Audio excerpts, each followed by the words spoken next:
Grovel to Grovel Alaska is sponsored by Students with a Voice, speaking out for students since 2014, and Acme Private Prisons Company, a proud opponent of education funding, and the Foundation for High School Dropouts, asking all Alaskans, would you like fries with that?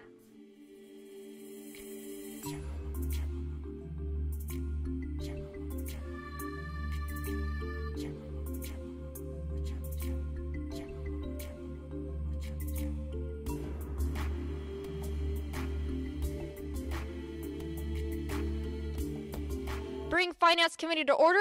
Today we're here to talk about the BS in education funding. Now I suggest this committee can increase the BS in education funding, but the BS may be as high as it should be. Brief Eddies.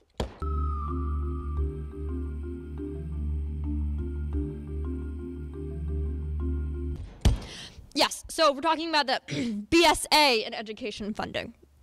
Today we have a member of the Anchorage School Board, Ms. Borcher, to talk about school performance. Now last week members will recall that we heard from state officials about the tremendous increases across the state in graduation rates as well as test scores at our schools over the past 10 years.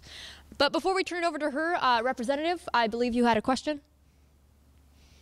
Yes, I have a question.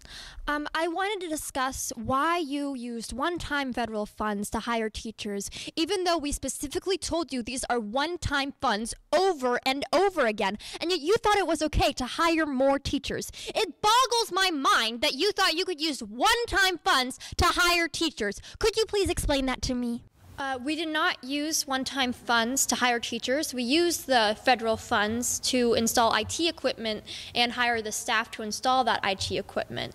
When the money was gone, we did let go of that staff. We don't hire teachers and expand our base budget on one-time funds. We agree that such a thing wouldn't be a good practice.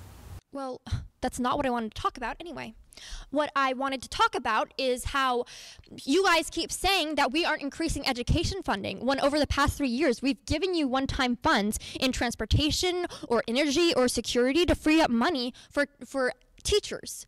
And yet you aren't using this one-time funds to pay for more teachers. It boggles my mind that you would not hire teachers with these one-time funds. You know, it's not a good idea to rely on one-time funds for ongoing expenses. And I was actually just told that by someone. Oh, wait, that was you. I have no further questions. Yes, Rep, you had a question? Yes. Ms. Butcher, you keep asking for more money, but as you can see from my chart here, we don't have the money to give you. It shows that our projected balances of our budget reserves, see that red line going down? It's really bad. This is an unprecedented crisis that we are facing. And as you can see, we're going to run out of money in 2013. And oh, I'm sorry. That must have been from a 2007 hearing. Okay, here it is. This is our 2014 hearing today. I mean, look at this chart. It shows that we're going to run out of funds in 10 years. Huh. You know what? These are actually pretty much the same. Maybe we're in better shape than we thought. Never mind. Mr. Chair, I have a question. I would like to let the witness know that they need to stop scaring people. Every year, the school district threatens to lay off teachers and staff, but every year they get the money to keep them. You know we are going to provide what you need, so stop scaring people. Thank you for raising this issue. As you know, in the past 2 years, we have warned of hundreds of counselors, graduation advisors, and other staff that would be cut if funds weren't added by the state.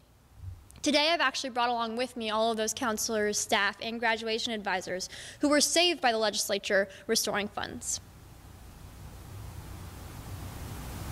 That's right. There are none.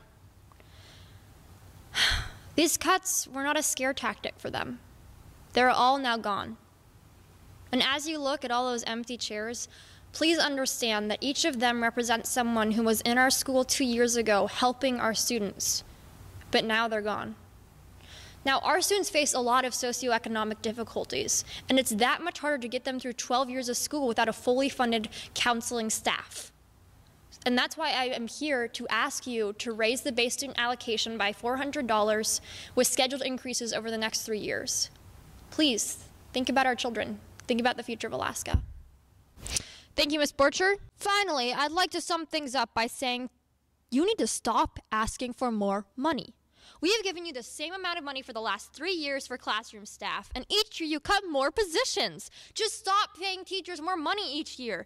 Just because everything costs more doesn't mean teachers should get paid more. You know, when I visit my grandkids at school and I look over at the staff parking lot, they have 2006 model Subarus, 2007. Now granted, they are Subarus, but I don't like to see teachers being able to afford things that are newer than 10 years old. It's just excessive. I also understand that you keep paying for teachers' healthcare costs. Just stop it. And if I'm not mistaken, I think... Oh. Okay, I'll remind others that tomorrow we will be back here for another hearing, and we'll be hearing about how Anchorage has the highest healthcare cost increase in the nation. Wow, at least we're leading in the nation in something. We're adjourned.